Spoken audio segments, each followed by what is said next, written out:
प्रणाम देव।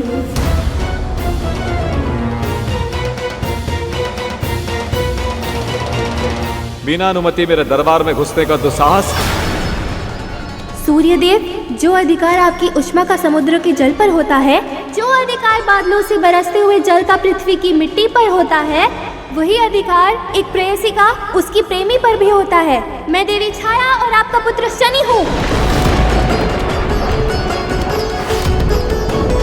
और आज यहाँ अपनी माँ को इनका अधिकार दिलाने आया हूँ। उतना ही अधिकार जितना माता संज्ञा का है इस सूर्यलोक पर और आप पर।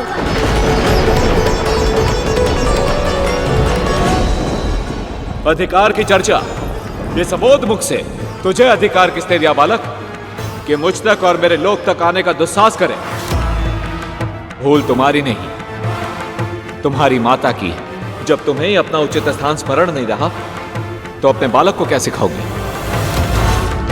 संज्ञा की छाया थी तुम, बस और कुछ नहीं। ना तुम्हारा कोई अस्तित्व था, ना कोई आकार। योग संयोग, कष्ट सुख, वेदना दुख, अपमान सम्मान, कोई भावना नहीं थी तुम में। चेतना से शून्य थी तुम, बिल्कुल जड़। संज्ञा ने तुम्हें अपनी दासी, अपनी सेविका के रूप में जन्म दिया। ये साकार रूप दिया केवल इसलिए कि ये मेरा विकराल ताप सहन नहीं कर पा रही थी, इसलिए नहीं कि तुम इनके ही अधिकार का हरण कर लो। मुझे प्रेम करने का अधिकार तुम्हें नहीं था छाया। सत्य तो यह है कि जब संज्ञा मेरे पास लौट आई थी तो तुम्हें फिर से इनमें समा जाना चाहिए था। तुम्हारी रचना एक विशेष उद्देश्य के लिए की गई थी। यदि वो उद्देश्य ही समाप्त हो गया तो तुम्हारा अस्तित्व भी समाप्त हो जाना चाहिए था। पर तुमने ऐसा नहीं किया, क्योंकि तुम भी जानती थी संज्ञा जैसी पवित्र स्त्री में वापस समा जाने का अधिकार तुम खो चुकी हो।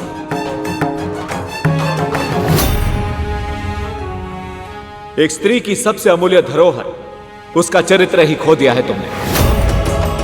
एक स्त्री की सबसे अमूल्य धरोहर, उसका चरित्र ही खो दिया है तुमने। कैसे छाया, कैसे एक पर पुरुष के साथ संबंध बना पाई तुम? कैसे उस पुरुष की सैया सुसज्जित कर पाई जिस पर तुम्हारा कोई अधिकार ही नहीं? इस संपूर्ण सृष्टि में स्त्री के लिए जो सबसे बड़ा पाप है, वो पाप किया है तुमने।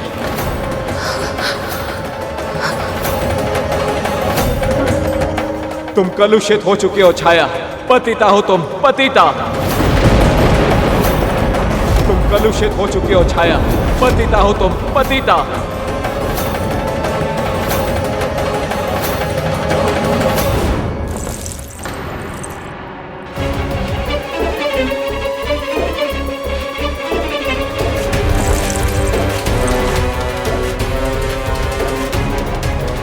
आगे बोलो।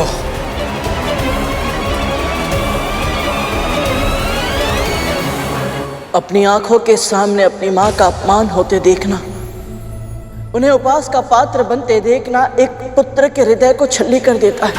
उस समय जो अग्नि उस पुत्र के हृदय में धधकती है, उसका ताप सूर्य के तेज से भी अधिक होता है। यह उस दिन आपने प्रमाणित किया था शनिदेव।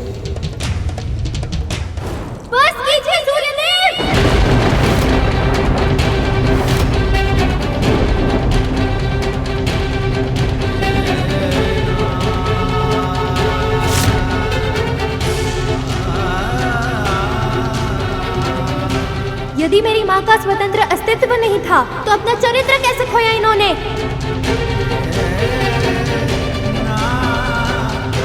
आप प्रकाश के देव हैं, फिर भी एक स्त्री के आंतरिक प्रकाश को पहचान नहीं पाए। अब मैं बताता हूँ सत्य। सत्य ये है कि जिस क्षण से माता संज्ञा ने अपनी छाया से अलग करके साकार रूप दिया, उसी क्षण से मेरी माँ अपने स्वतंत्र अस्तित्व की स्वामिनी बन गई। तन मन और आत्मा सब स्वतंत्र था इनका।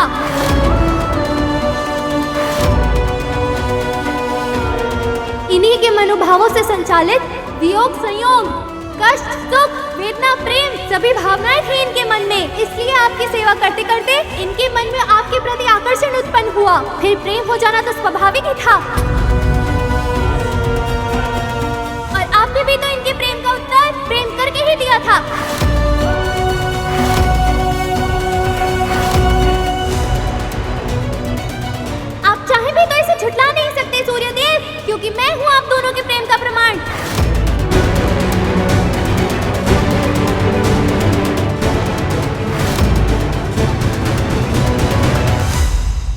प्रेम नहीं किया है तुम्हारी माँ ने, छल किया है। मेरा रूप धर के मेरे पति के साथ संबंध बनाए हैं, उन्हें अंधकार में रखकर।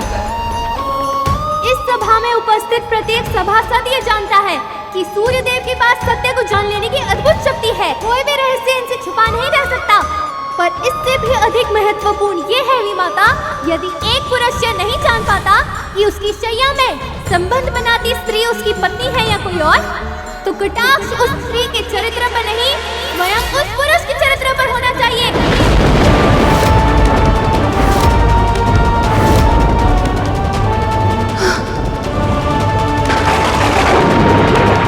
तो कटाक्ष उस स्त्री के चरित्र पर नहीं, स्वयं उस पुरुष के चरित्र पर होना चाहिए। ऐसे दुर्वचन कहने वाला मूढ़ मेरा पुत्र नहीं हो सकता। ना इसका रंग रूप मुझसे मिलता है, ना कोई गुण, न जाने किसके साथ अवैध संबंधों का परिणाम है ये बालक। न जाने किसके साथ अवैध संबंधों का परिणाम है ये बालक। पर इतना स्पष्ट है कि ये बुद्धिहीन और तेजहीन है। मेरा पुत्र नहीं है ये, मेरा पुत्र नहीं है ये, मेरा पुत्र नहीं है ये।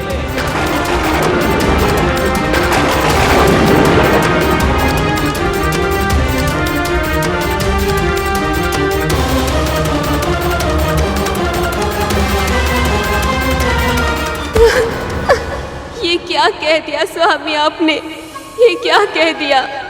इतना बड़ा लांछन, इतना बड़ा आरोप,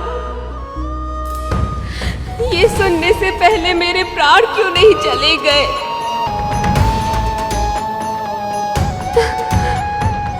माँ, माँ, नहीं माँ, आप मत रोइए।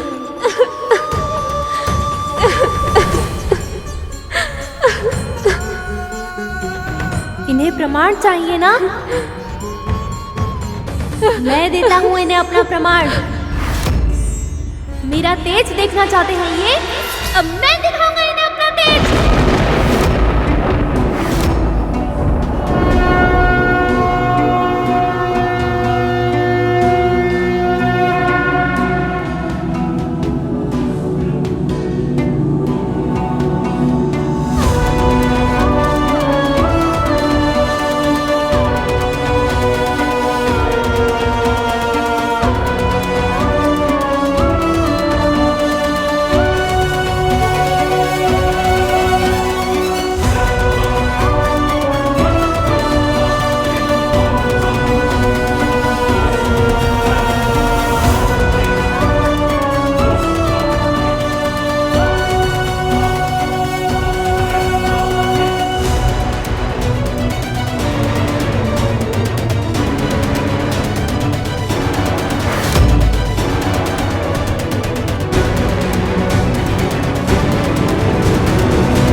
सूर्य संज्ञा और छाया की भी सोच से परे था। ये बालक ऐसी शक्ति साधेगा कि सूर्य संज्ञा शून्य हो जाएंगे, हर सभासद भौचक रह जाएगा।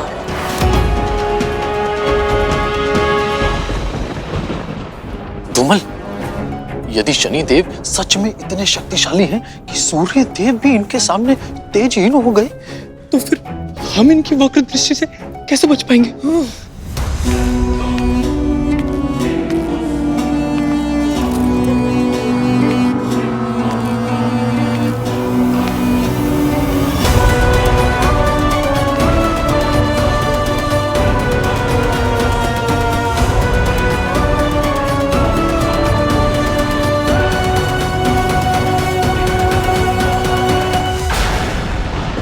क्या हुआ गरुड़, तुम मौन क्यों हो गए?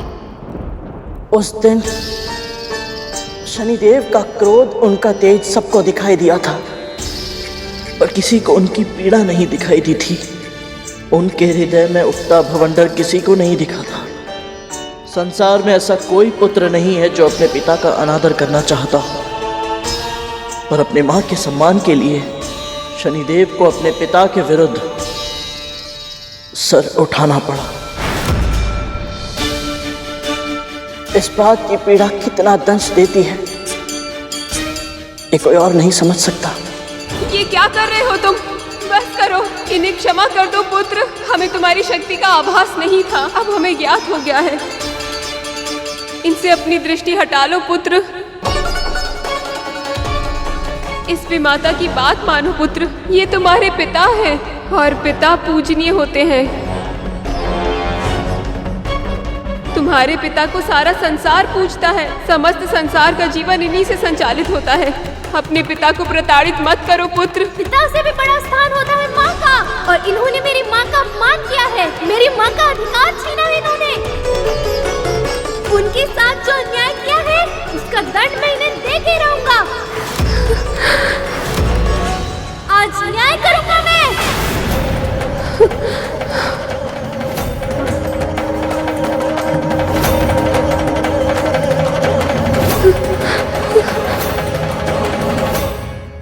बस कर शनि।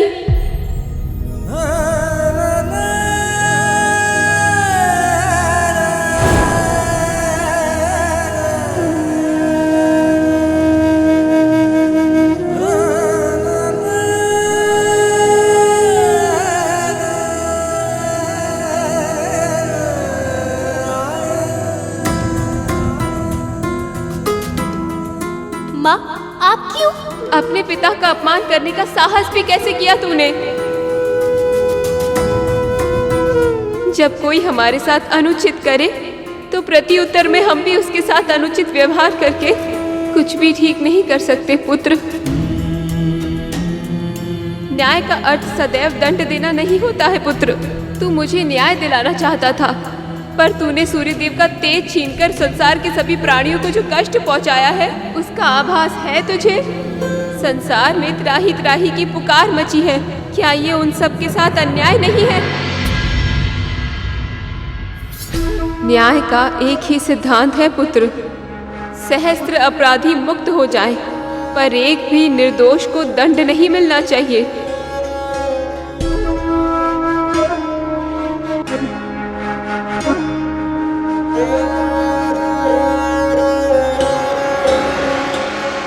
मुझसे बहुत बड़ी भूल हो गई माँ, मुझे क्षमा मुझसे नहीं, अपने पिता से मांग।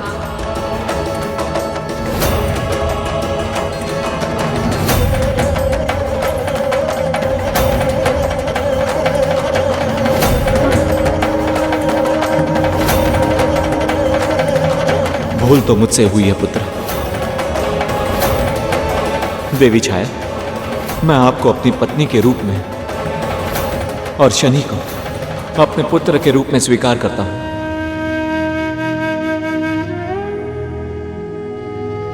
मैं आपको वो सारे अधिकार प्रदान करता हूं जो देवी संज्ञा को प्राप्त हैं। छाया, मेरी बहन, मेरे अपमान भरे व्यवहार को भुलाना तुम्हारे लिए असंभव है, लेकिन फिर भी हो सके तो मुझे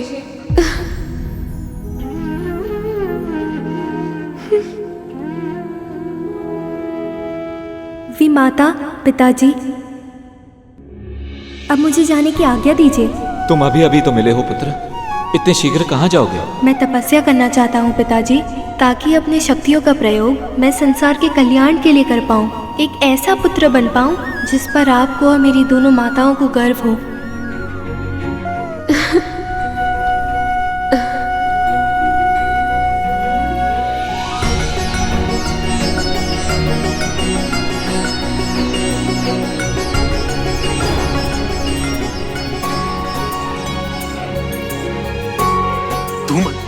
हमारी माँ ने शनिदेव के बारे में हमें ये सब क्यों नहीं बताया?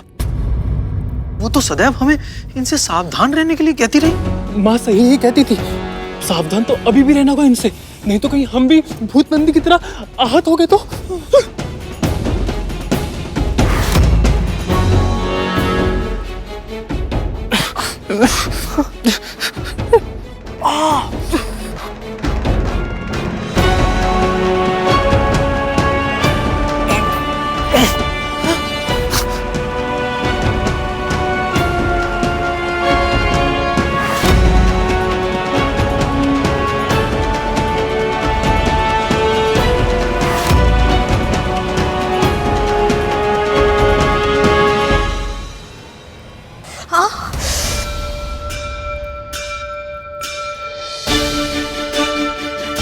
क्या हुआ? मेरी अस्थि में अचानक बहुत तीव्र पीड़ा हुई। अस्थि में पीड़ा तो शनि के प्रकोप के कारण होती है।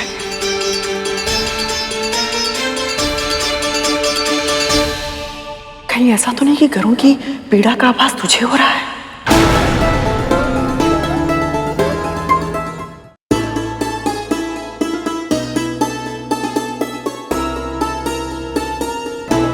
पता नहीं दीदी, मैं बस इतना जानती हूँ, यदि हमारा संदेश सत्य है और हमारे पुत्र शनि ग्रह पर ही हैं, तो हमें बिना भयभीत हुए शनिदेव की पूजा की तैयारी करनी चाहिए। यदि इसका आभास इतना दृढ़ है तो अवश्य ही मेरे पुत्र गरुड़ के साथ शनिदेव के समक्ष होंगे। हमें उड़द दाल, काले तिल, नीलम, काली गाय और भैंस का दान किसी निर्धन ब्राह्मण को करना चाहिए। पूरे हृदय से उन्हें भोजन कराना चाहिए और श्वान को दही चावल भी खिलाने चाहिए।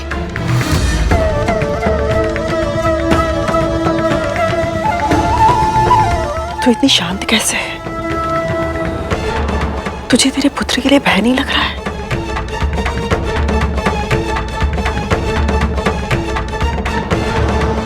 यदि शनिदेव मेरे पुत्र को कोई कष्ट देते हैं तो वो उसके कर्मों का ही फल होगा। जब मुझे आभास हुआ था कि मेरा पुत्र अपना मार्ग भटककर सूर्यलोक के स्थान पर शनि ग्रह पर पहुंच गया है, तो ये सत्य है कि मैं विचलित हुई थी। पर शनि के प्रकोप से स्वयं महादेव को भी वृक्ष के कोटर में छुपना पड़ा था। तो मेरा और आपका भयभीत होना स्वाभाविक ही है।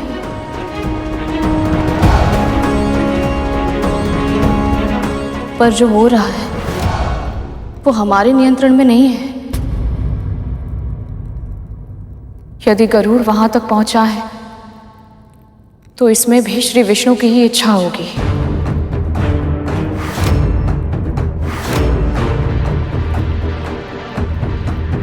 और मेरे हरि की हर इच्छा में अच्छाई छुपी होती है।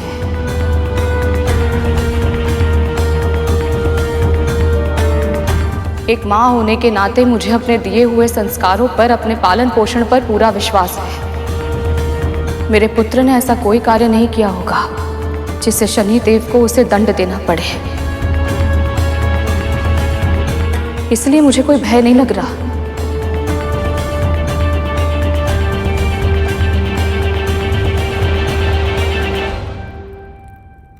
मुझे सूर्य पुष्प चाहिए और उसके लिए तुझे सूर्यलोक जाना होगा।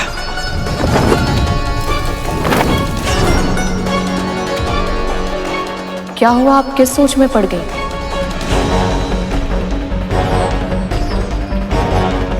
तुझे तो बहुत सारी तैयारियां करनी थी ना। स्मरण रहे, कोई भी भूल नहीं होनी चाहिए। यदि तेरे या तेरे पुत्र के कारण मेरे पुत्रों का हित हुआ तो परिणाम अच्छा नहीं होगा।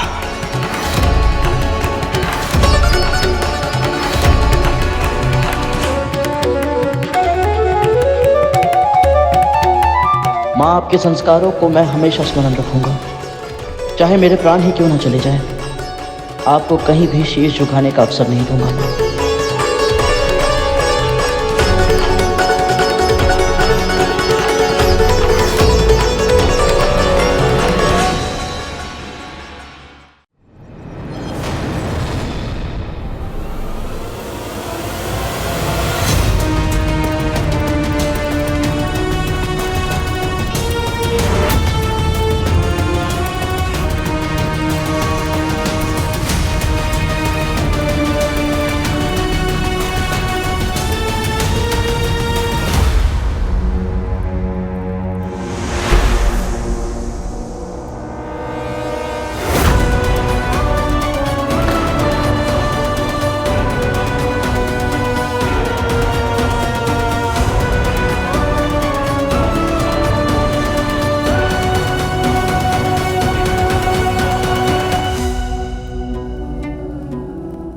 अपने माता पिता और विमाता से आशीर्वाद लेकर आपने इतनी कम आयु में भीषण तप किया।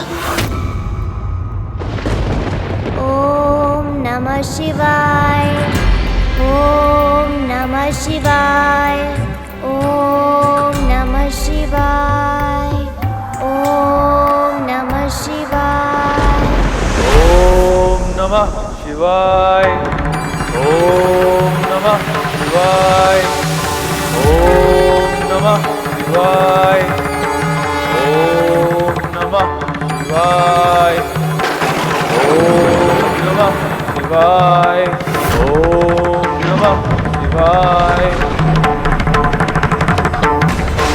छाया पुत्र शनि,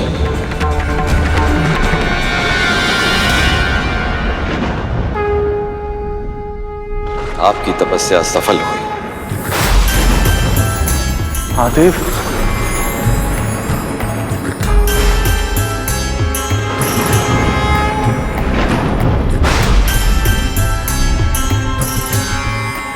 प्रणाम महादेव। मैं आपकी भक्ति से अत्यधिक प्रसन्न हूं। आप निर्दोष हैं, स्वभाव से निष्पक्ष हैं। इसीलिए पृथ्वी पे जन्म लेने वाले सभी व्यक्तियों को उनके कर्म अनुसार फल देने का कार्यभार मैं आपको सौंपता हूं। आज से आप न्यायाधीश और दंडाधिकारी जैसे नामों से भी जाने जाएंगे।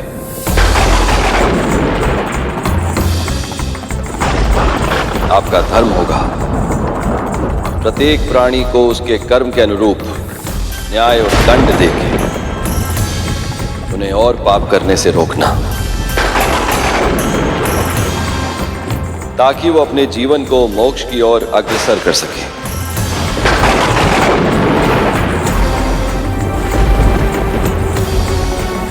जो आज्ञा प्रभु। इससे पहले कि आप किसी और के साथ न्याय करें, आवश्यक है कि मैं आपके साथ न्याय करूं। जन्म के बाद से ही आप अपने पिता से दूर रहे, इसीलिए मैं आपको सौर मंडल के ग्रहों में स्थान देता हूं।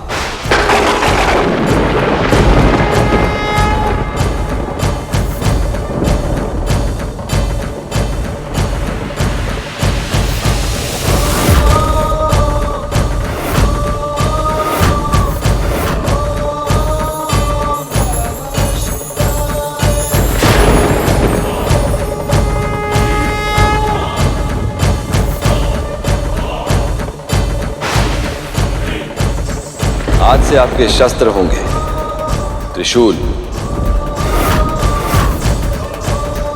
गदा और तीर।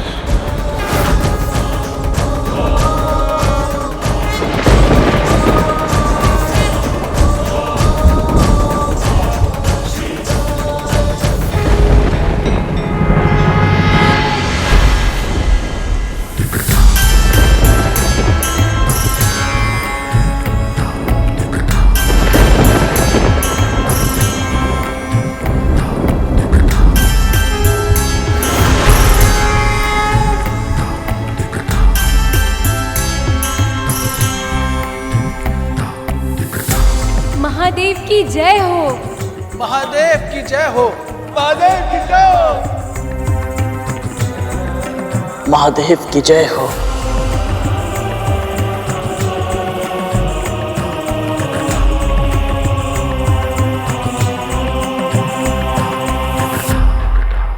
जब शिव से ही वरदान मिला तो मन में ये विश्वास जगा, पिता से होगी भेंट तो मिलेगा स्नेह जो अब तक ना मिला। और एक बार फिर आपके हाथ आई तो केवल और केवल फिर निराशा। पिता में स्नेह का भाव था, न मिटा आपके भीतर का कुहासा। सूर्य का तेज समाप्त किया था आपने प्रथम भेंट में ही, जिस कारण उनके हृदय में अविश्वास था, संदेह था। फिर मिलते ही आप तप करने उनसे दूर भी तो चले गए थे, तो कैसे जानते वो आपको कि आपके मन में कौन से भाव बसे थे। सौर मंडल के शेष ग्रह भी आपकी तपस्या के बाद मिले वरदान से आशंकित थे। आपकी शक्ति की कथाएं सुन चुके थे, भयभीत वो आपसे दूर रहना चाहते थे। मन, व्यक्तित्व, विचार, व्यवहार से आप क्या है ना वो समझते थे और ना वो समझना चाहते थे। इसीलिए आप जब सूर्यदेव के दरबार में पहुंचे तो देखा कि नियति ने फिर आपको छला है। अब विलंब हो चुका है। मंगल, बुध, बृहस्पति, शुक्र, सौर मंडल का हर एक ग्रह पहले ही सूर्य के निकट अपना स्थान ग्रहण कर चुका है।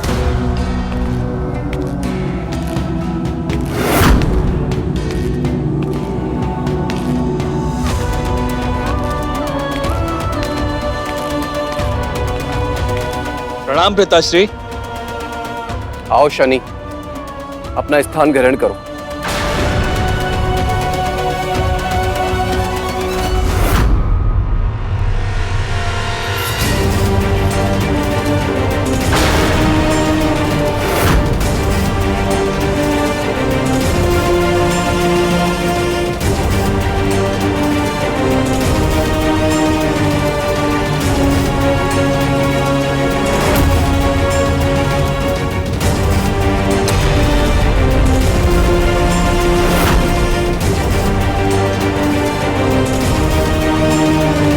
इस सोच में पड़ गए शनि।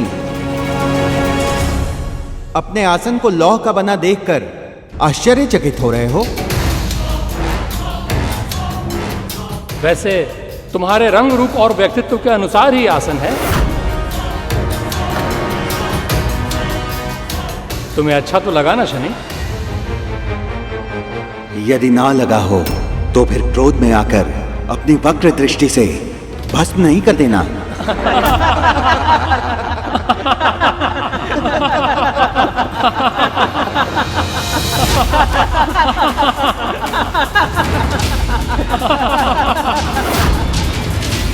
ये सब परिहास करते तो मैं भी इनके साथ हंसता, परंतु ये मेरा उपहास कर रहे हैं और आप मौन हैं।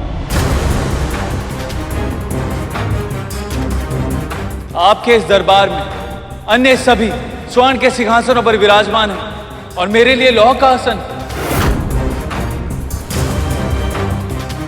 मुझे स्वर्ण से प्रेम नहीं है पिताश्री, परंतु सत्य, समानता और न्याय से है। और सत्य ये है, आज एक बार फिर आपने मेरी उपेक्षा की।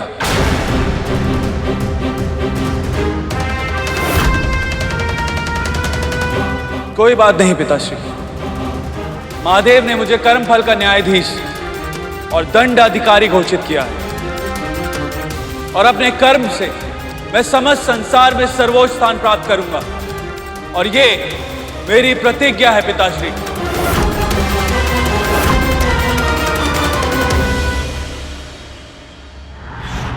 आपको दंडाधिकारी का कार्यभार सौंपा गया था शनिदेव, और जो दंड देते हैं उनसे सभी भयभीत तो होते हैं पर उनका सम्मान नहीं कर पाते, क्योंकि आपकी छवि ही ऐसी है कि आपके सामने आने के बाद सभी को अपने बुरे कर्मों की स्मृति सताने लग जाती है।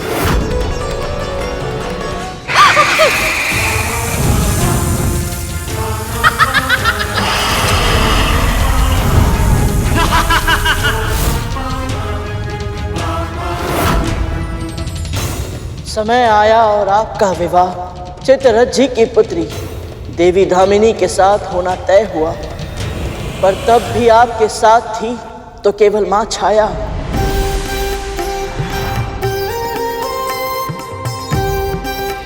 पिता का आगमन बस औपचारिकता के लिए हुआ,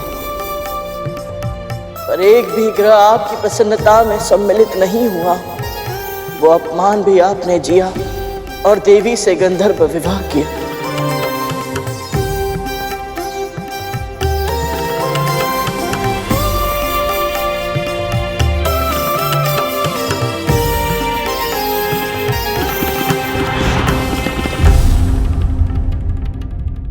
एक बार शनिदेव लीन थे तपस्या में, ना जागे थे ना सोए थे।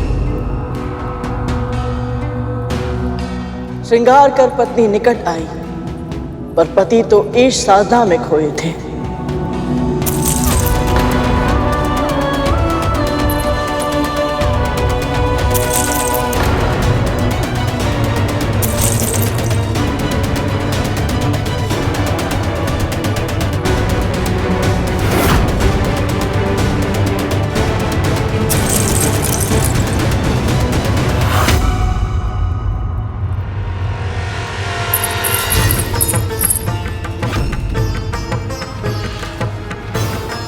पत्नी अपने पति का ध्यान आकर्षित करने के लिए प्रयत्न करे और फिर भी उसका पति उससे उदासीन रहे। एक स्त्री के लिए इससे बड़े अपमान की बात और कुछ नहीं हो सकती।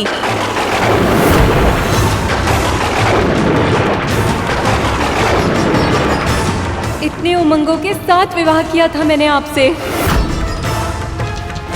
कल्पना भी नहीं की थी कि मेरी इच्छाओं का ऐसे दमन होगा। यदि आपके मन में मेरे लिए इतना भी प्रेम नहीं है कि एक बार अपने नेत्र उठाकर मुझे देख ही ले, तो क्या लाभ है ऐसे नेत्रों का? यदि 16 श्रृंगार करने के बाद भी आपकी दृष्टि मुझे नहीं देख सकती, तो व्यर्थ है ऐसा जीवन। और व्यर्थ है आपकी ऐसी दृष्टि। इसलिए मैं पतिव्रता धामिनी अपने सतीत्व के सभी पुण्यों को साक्षी मानकर आपको श्राप देती हूँ कि आज के बाद आपकी दृष्टि जिस पर भी पड़े उसका सर्वनाश हो जाएगा।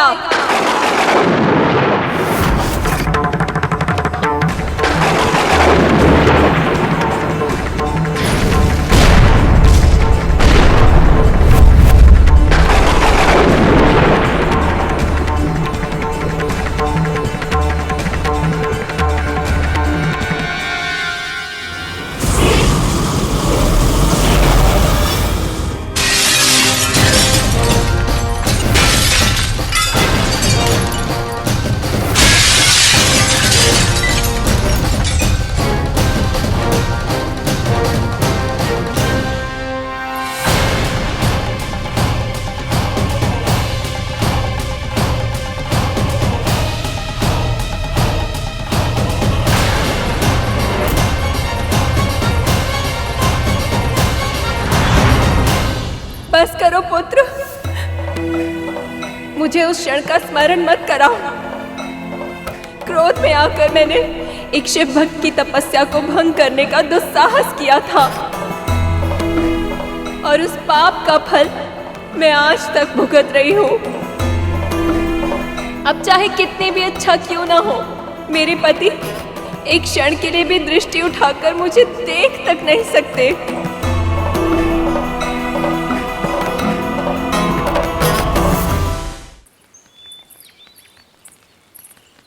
तिल के लड्डू बन गए हैं ना?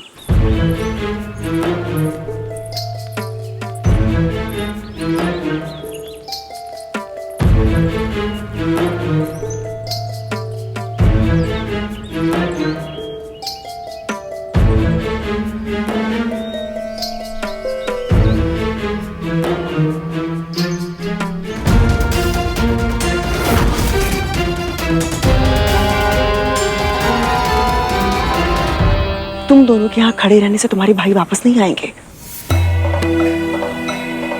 जाओ दान की वस्तुएं लेकर आओ, पूजा के बाद दान करना है। जी माँ, अभी लाए।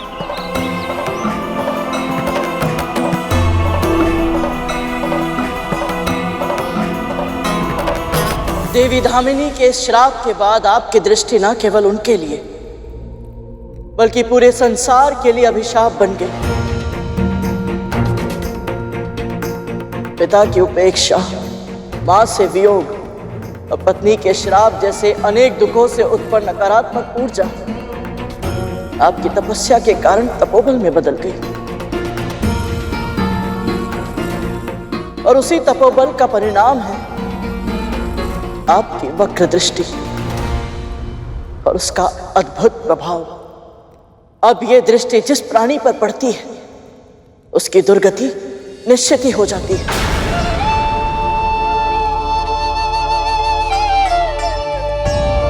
जीवन की विपरीत परिस्थितियों ने आपको कठोर तो अवश्य बनाया प्रभु, पर क्रूर नहीं बना पाई। महादेव ने आपको दंडाधिकारी के पद पर आसीन किया क्योंकि आप स्वभाव से ही निष्पक्ष हैं। किसी भी व्यक्ति, परिस्थिति या स्थान से कोई भी भावनात्मक लगाव नहीं रखते आप। बस कर्मों का फल देकर न्याय करते हैं। एक संपूर्ण ग्रह के स्वामी होने के बाद भी आप में तनिक भी अहंकार नहीं है। इतना अपमान सहा आपने, पर फिर भी प्रतिशोध की भावना को अपने भीतर पनपने नहीं दिया। अधर्मी को कभी क्षमा नहीं करते आप, और धर्म का पालन करने वालों का तनिक भी अहित नहीं करते।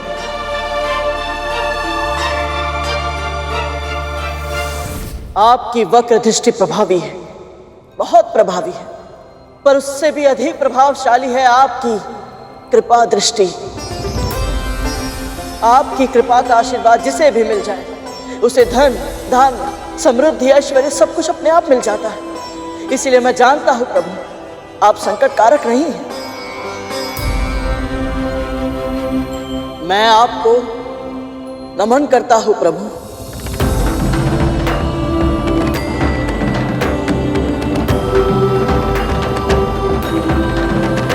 गरुड़, तुमने अपने वचन का मान रखा। हमारे जन्म और जीवन की कथा पूर्ण शुद्धता से सुनाई और बहुत ही बुद्धिमानी से तुमने अपनी मां की चुनौतियों को हमारी मां की कठिनाइयों के साथ जोड़कर प्रस्तुत किया ताकि तुम हमें भावुक कर पाओ। इससे एक बात सिद्ध होती, प्रारंभ में भले ही तुम मौन रहे हो, लेकिन वार्तालाप की कला में तुम पारंगत हो।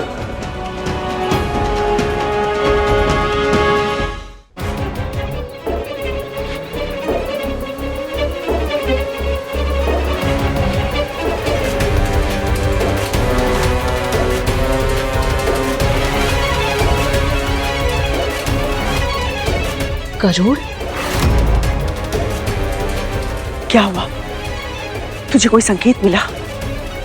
संकेत नहीं मिला दीदी, वो स्वयं दिखा मुझे अभी अभी एक पल के लिए इस दिए में।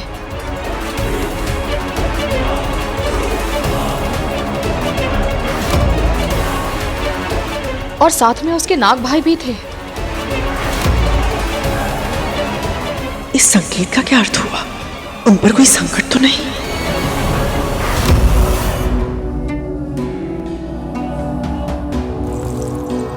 और यदि तुम्हें प्रतीत हो रहा है कि तुम्हारी ये कला तुम्हें सुरक्षित रख सकती है, तो ये तुम्हारी बहुत बड़ी भूल है गरुड़।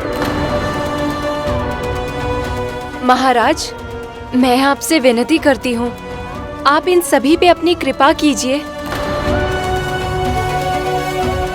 मैं आपकी एक इच्छा पहले ही पूर्ण कर चुका हूं देवी। हम सब ने गरुड़ को सुना है, परंतु हमारी व्यक्तिगत भावनाएं न्याय के मार्ग में अवरोध नहीं उत्पन्न कर सकती। मैं अपने धर्म का पालन करूंगा देवी, और शनि दरबार में इन सब के भाग्य का निर्धारण भी वैसे ही होगा जैसे आज तक होता आया, उचित प्रक्रिया के माध्यम से। मैं तुम सबके हृदय, आत्मा और मस्तिष्क की गहराइयों में झांकूंगा।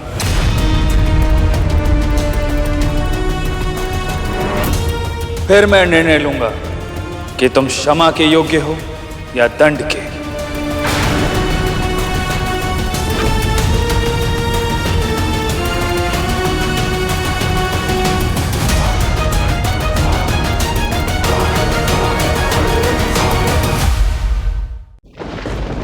महाराज, गरुड़ के संस्कार तो आप देख ही चुके हैं और शेष उन्हीं के भाई हैं।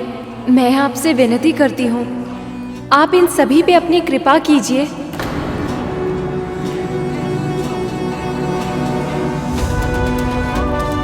मैं आपकी एक इच्छा पहले ही पूर्ण कर चुका हूं देवी।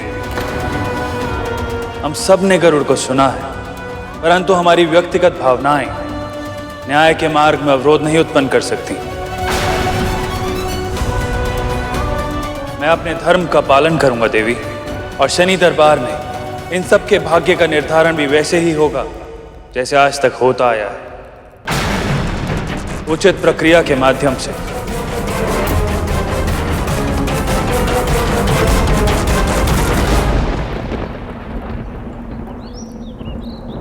मुझे कुछ क्यों नहीं दिख रहा है? मेरे पुत्र क्यों नहीं दिखाई दे रहे मुझे? मौन क्यों है तू? क्या दिखा तुझे? और तो कुछ नहीं दिखा, पर इतना आभास अवश्य हुआ कि हमारे पुत्रों को अब कोई कठिन परीक्षा देनी होगी।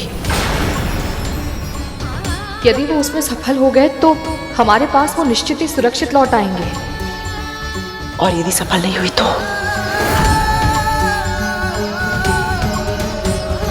हे प्रभु,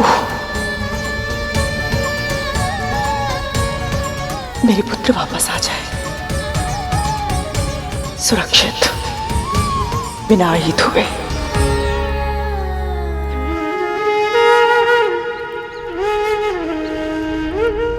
गरुड़, सही कहा तुमने। मेरे जीवन की परिस्थितियों ने मुझे कठोर बना दिया है, परंतु ये कठोर आज तुम्हें केवल इसलिए क्षमा नहीं करेगा क्योंकि तुमने अपनी मां की कथा स्मरण करके हमें सुनाई है। मैं तुम सबके हृदय, आत्मा और मस्तिष्क की गहराइयों में झांकूंगा।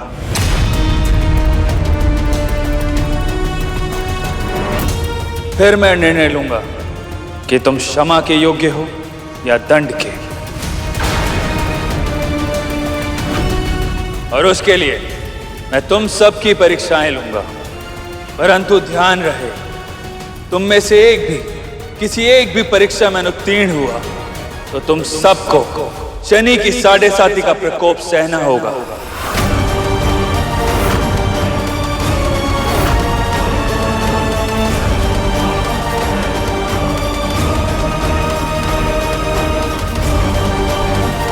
मैं आप सबको सुरक्षित लेकर जाऊंगा यहां से।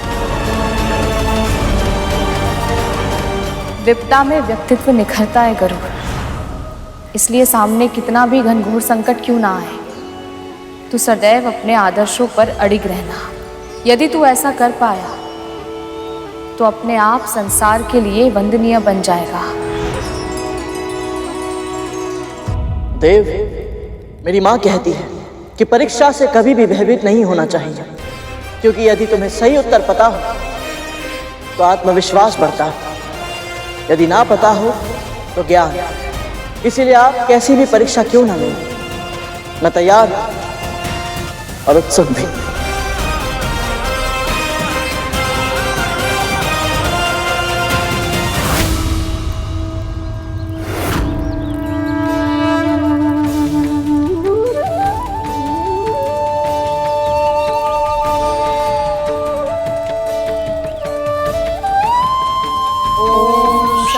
शनिश्चराय नमः। ओम शं शनिश्चराय नमः। ओम शं शनिश्चराय नमः। ओम शं शनिश्चराय नमः।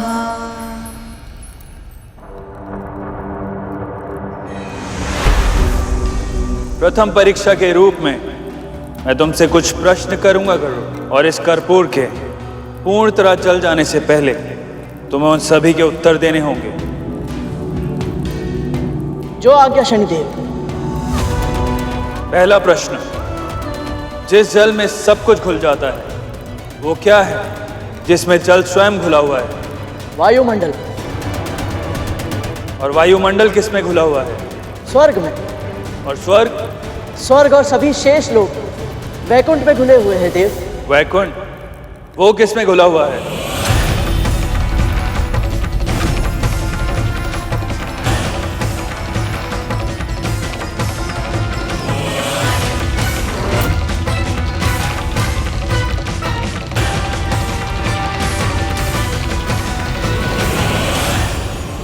एक समय था जब कुछ भी नहीं था गरुड़, ना प्राणी, ना जीवन, ना जड़, ना चेतन। ये पृथ्वी भी नहीं थी और ये सृष्टि भी नहीं। ईश्वर से पहले कुछ था तो केवल ओम का स्वर, वही परम ब्रह्म है। उसी से संपूर्ण सृष्टि का जन्म हुआ है।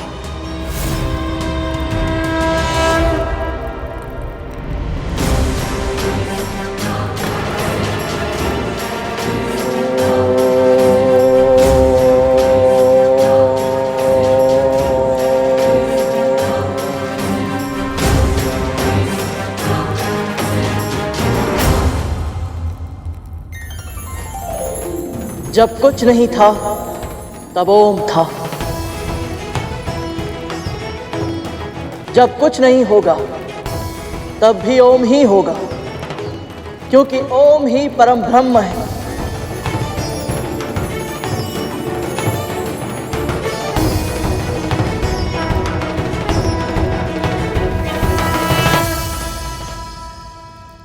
तुम अपनी पहली परीक्षा में सफल हुए गरुड़।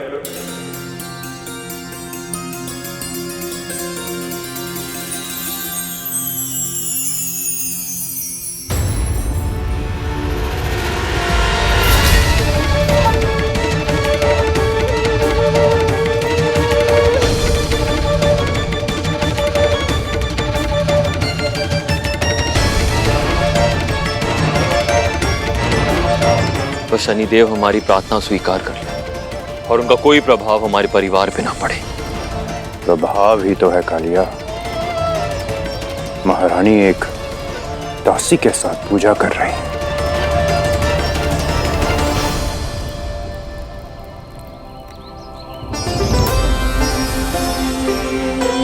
ओम शं शनिश्चराय नमः। लगता है तुम्हारी माँ और विमाता को आभास हो चुका है कि तुम संकट में हो। उनकी प्रार्थनाओं की ध्वनि मुझ तक पहुंच रही है। ओम शं शनिश्चराय नमः। मां से कभी कुछ नहीं छिपता। न जाने कैसे वो मेरे बिना कुछ बताए सब कुछ जान जाती है। दूसरी परीक्षा और अधिक कठिन है गरुड़।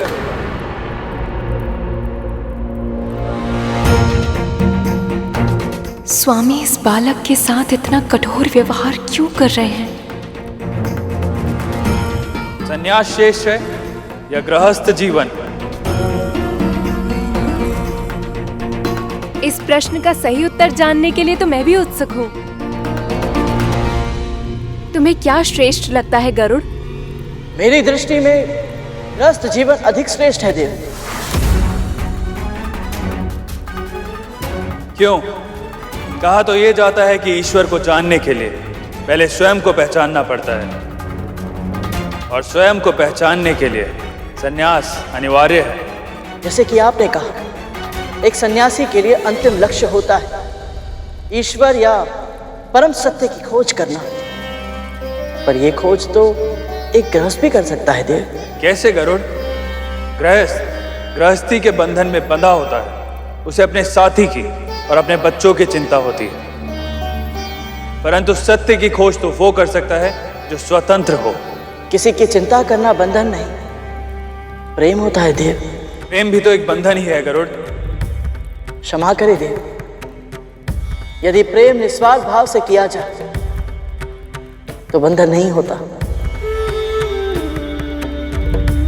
ऐसा मानने के लिए तुम स्वतंत्र हो गरुड़, पर इसको सिद्ध करने के लिए कोई उदाहरण दे सकते हो?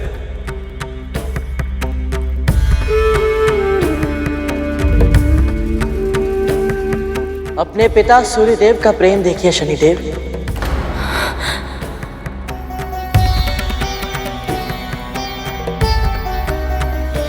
चाहे फूल हो या कांटे, सूर्यदेव समान रूप से सभी को अपनी धूप, अपनी ऊर्जा देते हैं ताकि संसार को जीवन शक्ति मिल सके। पवन देव बिना किसी भेदभाव के सभी को वायु देते हैं। बादल वर्षा और चंद्रदेव शीतलता देते हैं। संपूर्ण प्रकृति हर क्षण अपने उदाहरण से हमें यही संदेश देती है कि प्रेम निस्वार्थ होना चाहिए। जैसे ये सब करते हैं, ये सभी अपना कर्तव्य बिना किसी अपेक्षा के निभाते हैं। इन्हें इसके बदले किसी से कुछ नहीं चाहिए, इसीलिए ये सब बंधन में नहीं है, पूरी तरह स्वतंत्र है। ऐसे ही जब एक गृहस्थ बिना किसी स्वार्थ के बदले में कुछ पाने की आशा के बिना अपने परिवार की चिंता करता है, उनके प्रति अपना कर्तव्य निभाता है, तो वो बंधन में नहीं रहता प्रभु। ऐसा गृहस्थ सहज प्रयास से ही परम सत्य अर्थात ईश्वर को पा लेता है। परंतु गरुड़, एक सन्यासी भी तपस्या करके ईश्वर को पा लेता है। तो गृहस्थ सर्वश्रेष्ठ कैसे हुआ?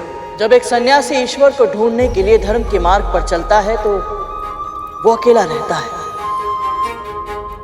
पर जब एक गृहस्थ भक्ति के मार्ग पर चलता है तो उसके साथ पूरा कुटुंब ईश्वर के पथ पर अग्रसर हो जाता है। सन्यासी का ज्ञान बस उसी तक सीमित रहता है और जो ज्ञान गृहस्थ अर्जित करता है उसे अपने परिवार के साथ, पास पड़ोसियों के साथ, संबंधियों के साथ बांटता है। उस कुटुंब की परंपरा के रूप में यह ज्ञान आने वाली कई पीढ़ियों तक पहुंचता है। इसीलिए मेरा मानना यह है देव कि सन्यासी आदरणीय होता है, पर उससे भी कहीं अधिक श्रेष्ठ गृहस्थ होता है।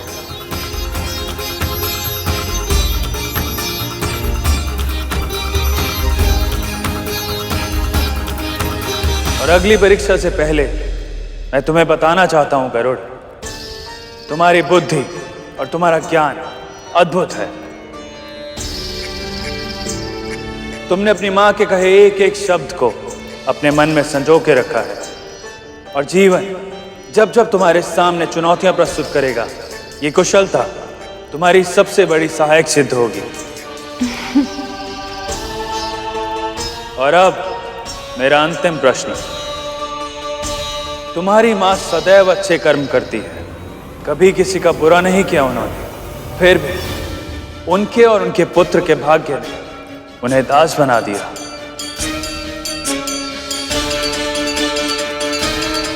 तो बताओ गरुड़, कर्म बड़ा हुआ या भाग्य?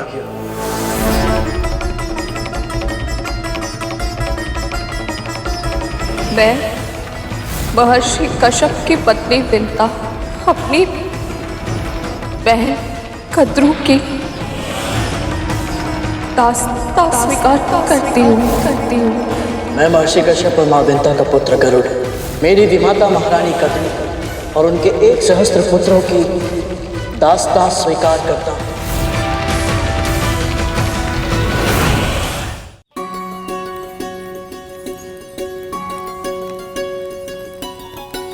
पूजा तो अच्छे से संपन्न हो गई दीदी, अब दान देना आरंभ करें।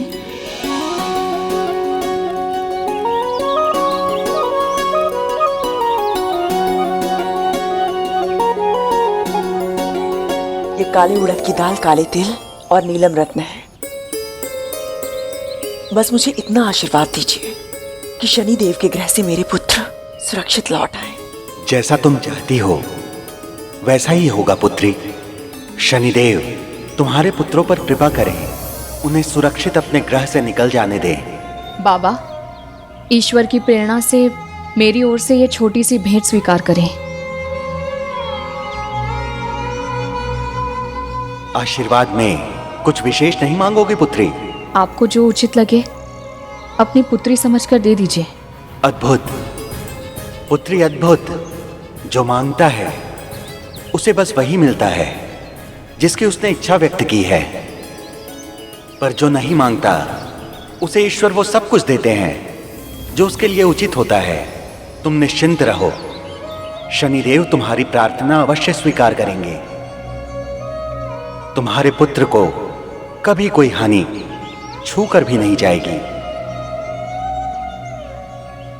ऐसी बातें करके विंता क्या सिद्ध करना चाहती है कि उसका पुत्र प्रेम मुझसे अधिक निस्वार्थ है। आइए बाबा, अपना स्थान ग्रहण कीजिए, भोजन कर लीजिए।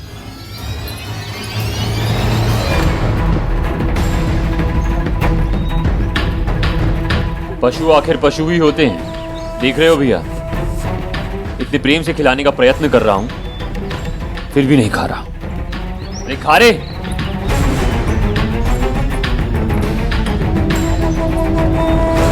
उसे विवश मत करो, मैं खिलाती हूँ।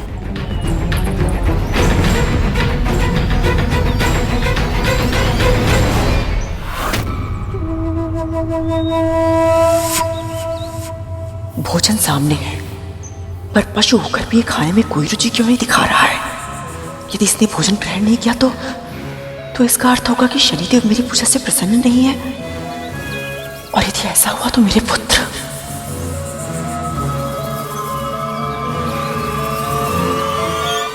कर्म बड़ा है या भाग्य, ये विवाद तो बहुत लंबे समय से चला आ रहा है प्रभु। सत्य तो ये है कि ये प्रश्न मैंने स्वयं से और अपनी माँ से कई बार किया है कि हमारा जीवन ऐसे क्यों है। पर मेरी माँ कहती है कि जो जिसके योग्य होता है ईश्वर उसे वही देते हैं। हम में से अधिकतर व्यक्ति कई बार एक पल ठहर कर जब अपने आप को देखते हैं तो हम यही सोचते हैं कि ऐसा कठिन जीवन हमें क्यों मिला। पर कालांतर में सच्चे और परिश्रमी व्यक्ति के लिए जीवन की वही कठिनता सबसे बड़ी संपत्ति बन जाती है। इसका सबसे बड़ा उदाहरण है मेरे अरुण भैया, जिनके भाग्य में अर्धविकसित अवस्था में जन्म लेना लिखा था।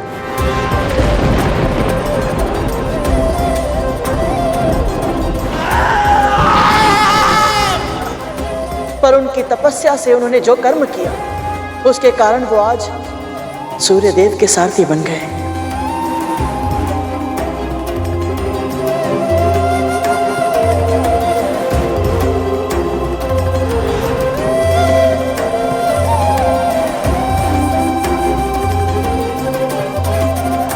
इससे यही सिद्ध होता है देव कि भाग्य में जो लिखा है वो महत्वपूर्ण नहीं है। अधिक महत्वपूर्ण है भाग्य के प्रति हमारा दृष्टिकोण। मेरी माँ के भाग्य में दासी बनना लिखा था, पर उनके सोच विचार के ढंग ने उन्हें साध्वी बना दिया।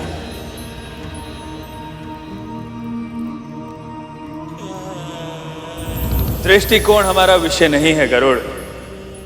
प्रश्न का उत्तर दो, कर्म बड़ा है या भाग्य?